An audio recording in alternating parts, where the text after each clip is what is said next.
Hello everyone, my name is doctor Lalit. I welcome you all in the text book super coaching. तो बच्चों, exam के हमारे 15 दिन बाकी हैं लगभग। बहुत सारे बच्चे जो हैं सेक्शन सी से डरते हैं, बट अगर मैं बताऊं, लास्ट एग्जाम जो मैंने दिया था दैट वाज इन 2015, जब एनआईए से मैंने पीएचडी स्टार्ट किया था।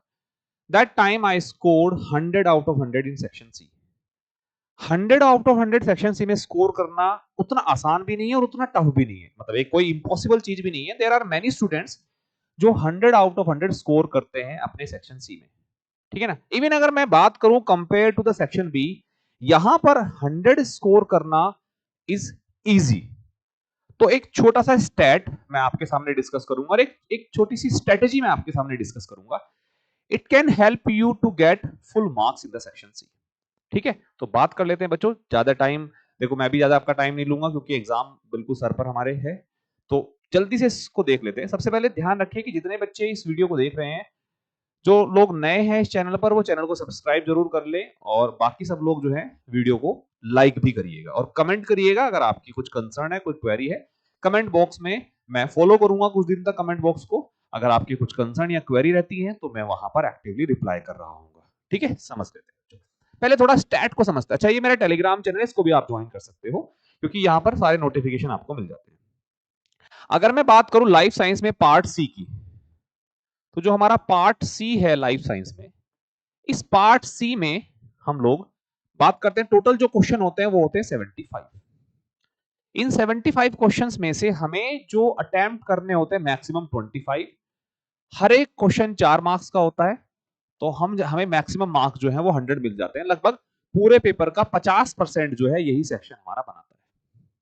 ठीक है, अब सबसे पहला जो एक अच्छी चीज है हमारे लिए यहां पर, वो क्या है कि हमें सिलेक्शन करना है। यहां पर सबसे पहला तरीका क्या है कि हमें सिलेक्शन करना है उन 25 क्वेश्चंस का जिस पर हम बिल्कुल श्योर हैं।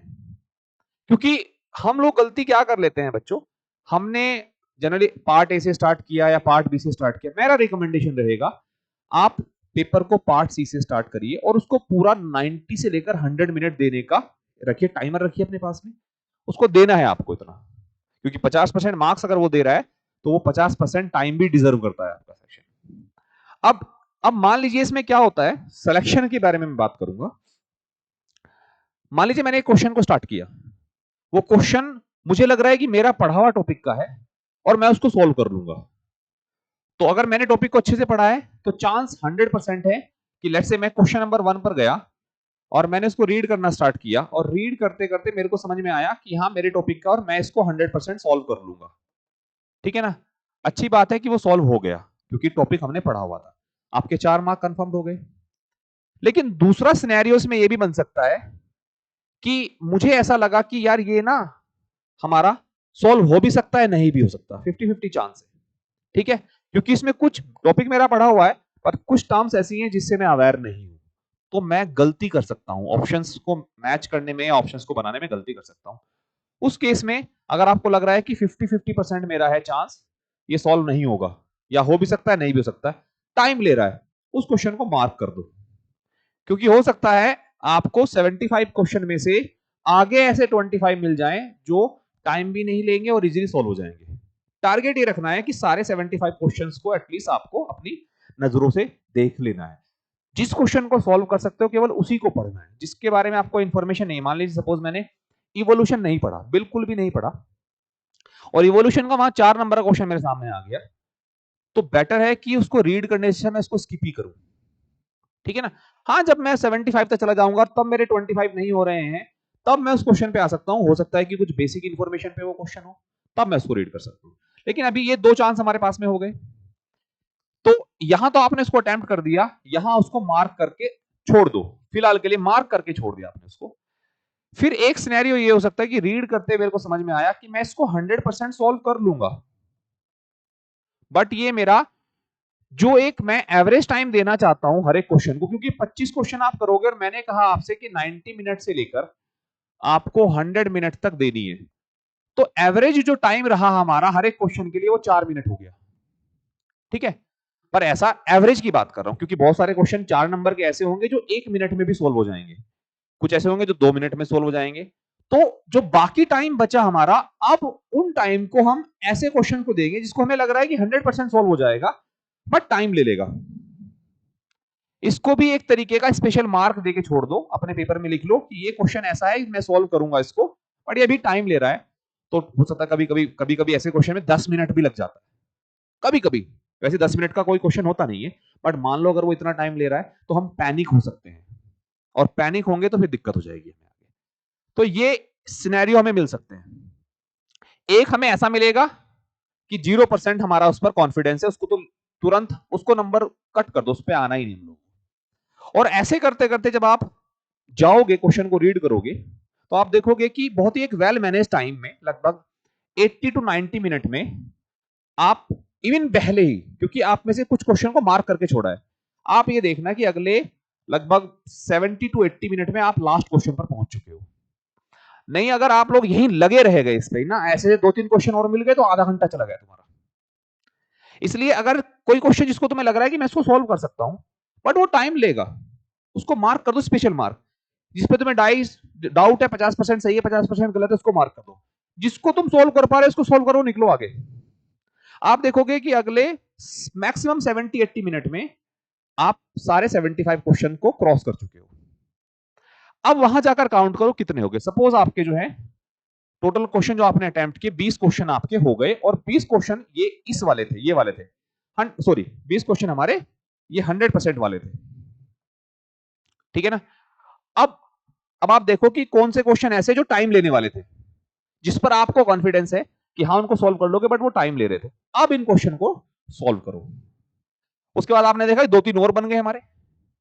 उसके बाद फिर जाओ जिन पर आपको डाउट था, सबसे लास्ट के लिए, क्योंकि हो सकता है कि ये जो 100% एक्यूरेसी वाले हैं, ये पहले ही लास्ट तक पहुंचते पहुंचते 25 के 25 तुम कर लो, तो इनकी जरूरत ही ना पड़े, है ना।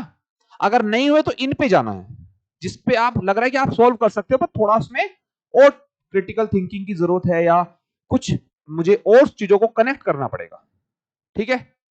अगर आप इस स्ट्रेटेजी को फॉलो करते हो, not even in this section, आप किसी दूसरी सेक्शन में भी इस स्ट्रेटेजी को फॉलो करते हो, तो टाइम भी बचा रहे होंगे, सारे क्वेश्चन भी आपके रीड हो रहे होंगे, नेगेटिव मार्किंग भी मिनिमाइज हो गई, क्योंकि आप 100% क्वेश्चन जिस पर आप श्योर हो उन्हीं को ही आगे लेकर जा रहे हो सकता है इसी से मिल जाए, नहीं तो यहां से दूसरे तीसरे नंबर पर यहां से, ठीक है ना। तो इसके बाद आपको दूसरा नंबर देना है इसको, तीसरा नंबर देना है इसको, और इनको तो आपको छूना नहीं है। अगर पूरे नहीं भी होते तो भी नहीं छूना, ठीक है ना। जरूरी नहीं है कि आप 100 के 100 लेकर आओ, क्योंकि आपको क्वालिफाइड करना है। मेरे पास तो फ्रीडम थी, क्योंकि उस टाइम पर ऑलरेडी मैं एनआईआई में पीएचडी में एनरोल हो चुका था, ठीक है। तो एक मेंटली फ्री भी था कि चलो ठीक है, इसको क्योंकि फॉर्म फिल कर रखा था, तो फेलोशिप कंटिजेंसी, क्योंकि एनआईआई कंटिजेंसी नहीं देता, तो यहां से कंटिजेंसी मिल सकती है, इसको एक्टिवेट करा लेंगे अगर ये हमारा इस बार, क्योंकि पुरानी वाली फेलोशिप एक्सपायर हो चुकी थी, ठीक है। तो ये एक तरीका था, थोड़ा फ्री माइंड का भी एक मैं प्लस पॉइंट बोल सकता हूं, तो फ्री माइंड तो आप भी रख सकते हो, ठीक है। लेकिन एक स्ट्रेटेजी को फॉलो करना और सेक्शन सी से ट्राई करना स्टार्ट करें। आई आई होप ये आपको स्ट्रेटेजी समझ में आई होगी। बाकी अगर कुछ कंसर्न है, आपको कुछ डाउट है, तो आप कमेंट बॉक्स में मुझसे पूछ सकते हैं, ठीक है बच्चों। ज्यादा टाइम मैंने नहीं लिया, 8 से 9 मिनट की एक वीडियो थी जो मुझे आप लोगों को देनी थी। दूसरा, एक और मैं चीज यहां ऐड करना चाहूंगा आप लोग साथ में, कि हर एक यूनिट के, अगर आप जितने भी यूनिट आप तैयार कर रहे हो, उस यूनिट के भी इंपॉर्टेंट टॉपिक्स को बहुत अच्छे से तैयार करो। क्योंकि यूनिट तैयार हो गई है अच्छी बात है, लेकिन उस यूनिट के जो ऐसे टॉपिक है जो बहुत फ्रीक्वेंटली पूछे गए हैं, उनको तो बहुत अच्छे से प्रिपेयर कर लेना, क्योंकि वहां से मैक्सिमम क्वेश्चन आते हैं। और अगर आप देखो ना, हर एक यूनिट जो है हमारा 30 से 35 नंबर की वैल्यू रखती है, और पार्ट बी की बात, सी की बात करें, हर एक यूनिट जो है वो 20 क्वेश्चन, 20 नंबर, 15 से 20 नंबर के अराउंड, या 20 से 25 नंबर के अराउंड जो है डिजर्व करती है। तो अगर सही मायने में ना आपने 6-7 यूनिट भी बहुत अच्छे से कर रखी है ना, उनके क्वेश्चन भी लग गए ना, तो भी आप इसमें स्कोर कर लोगे। तो कोई ज्यादा बड़ी चीज नहीं है, बस थोड़ा अपने आप को ऑर्गेनाइज रखना है, सिस्टमेटिक रखना है, टाइमर को यूज करके ही पेपर को सॉल्व करें। और सोचो अगर आपने 90 मिनट में पेपर से सेक्शन से पूरा सॉल्व कर लिया, इसमें 25 क्वेश्चन आप कॉन्फिडेंटली सॉल्व कर रहे हो, तो सोचो तुम्हारा कॉन्फिडेंस का लेवल क्या होगा। फिर पार्ट बी में बहुत सेलेक्टिवली छांटना है क्वेश्चंस को, पार्ट ए में सेलेक्टिवली छांटना है, you can top the exam also. तो ऑर्गेनाइज और सिस्टमेटिक वे में करना है। Thank you so much everyone for watching this. Like जरूर करिएगा, चैनल को सब्सक्राइब जरूर करिएगा। और बाकी और इस तरह की वीडियो मैं लेता रहूँगा आप लोगों के लिए। Thank you so much everyone.